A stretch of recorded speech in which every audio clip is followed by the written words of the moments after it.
Praise the lord. మన ప్రభువైన యేసుక్రీస్తు పరిశుద్ధమైనటువంటి నామములో ఈ ఉదయకాలపు కృపావార్తను వింటున్నటువంటి మీ అందరికీ దేవుని పేరట వందనాలు చెల్లిస్తూ ఉన్నాను. అందరూ బాగున్నారా?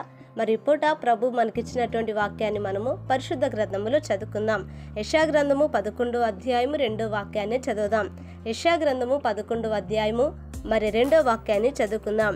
యెహోవా ఎడల భయభక్తులను పుట్టించు ఆత్మ అతని మీద నిల్చును. హల్లెలూయా. నా దేవుని బిడ్డలారా, ఈ 2వ వచనములో ఆఖరి మాటను మనం చదువుకొని ఉన్నాం. యెహోవా ఎడల భయభక్తులను పుట్టించు ఆత్మ. చూడండి, ఇక్కడ ఈ వాక్యాన్ని మనము గమనించినప్పుడు మరి తండ్రి అయినటువంటి దేవుని మీద భయభక్తులను పుట్టించు ఆత్మ అంటే దేవుని ఆత్మ ఎటువంటిది? పరిశుద్ధ ఆత్మ దేవుని యొక్క దేవుని బిడ్డలారా ముఖ్య లక్షణం ఎటువంటిది అని మనం ఆలోచించినప్పుడు ఈ ఆత్మట పరిశుద్ధాత్మ దేవుడట దేవుని మీద అనగా చూడండి, మన ఆరాధ్య దైవమైనటువంటి మన యొక్క తండ్రి మీద మనకు భయభక్తులను పుట్టిస్తుందట. హల్లెలూయా. ఎంత గొప్ప విషయం అండి!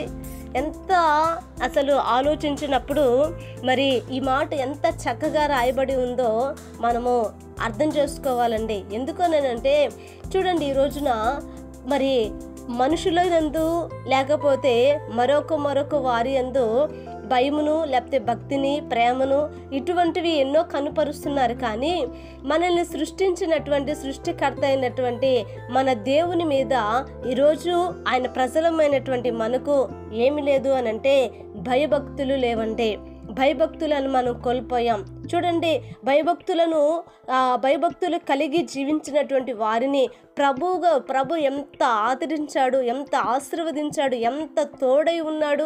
చూడండి, ఎన్నో వాక్యాలు మనకు తెలియపరుస్తూ ఉన్నాయి. మరి భయభక్తులు కలిగి మనం రక్షించబడాలి అని అంటే ఎట్లా?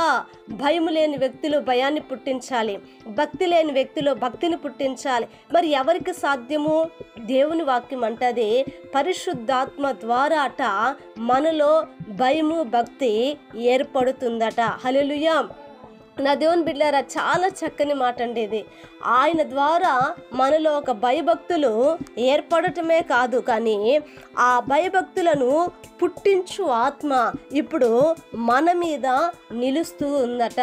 చూడండి నా దేవుని బిడ్డలారా, మన మీద ఏం నిలుస్తుంది? మన మీద ఏం నిలబడుతుంది? ఆలోచించండి.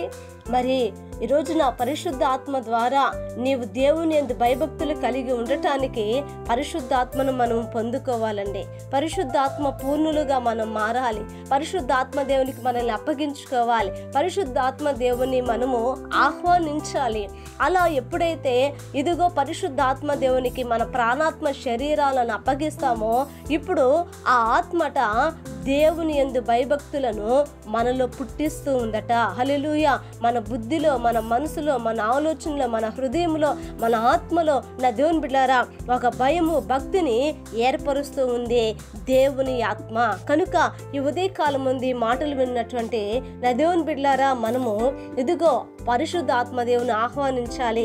ఎందుకంటే మన జీవిత కాలం అంతా దేవుని యందు భయభక్తులు కలిగి తొట్టిల్లిపోకుండా ఇదిగో ఆయన వైపు చూస్తూ నడవటానికి ప్రభు మనకు సహాయం చేయాలంటే పరిశుద్ధ ఆత్మ దేవునికి మనము ఇదిగో అప్పగించుకోవాలి. హల్లెలూయా. ప్రార్థన చేద్దాం. మహాపరిశుద్ధుడు అయిన మా తండ్రి, కృపగలిగిన దేవ స్తోత్రాలయ్యా. ఈ ఉదయకాలం మందునైనా మీ మాటలు వినటానికి మిరిచిన కృపను బట్టి స్తోత్రాలు. అవును నాయనా, ఇంకనూ నా తండ్రి నాయన నీ ఆత్మచేత మేము నడిపించబడటానికి నాయన మీరు సహాయం చేసి అయ్యా నీ యందు భయభక్తులు కలిగి మేము జీవించుటకునైనా మీరే కృప దయచేయమని యేసునామని అడిగి వేడుకుంటున్నాము తండ్రి. ఆమేన్. Praise the lord. దేవుని కృప మీకు తోడై ఉండును కాక.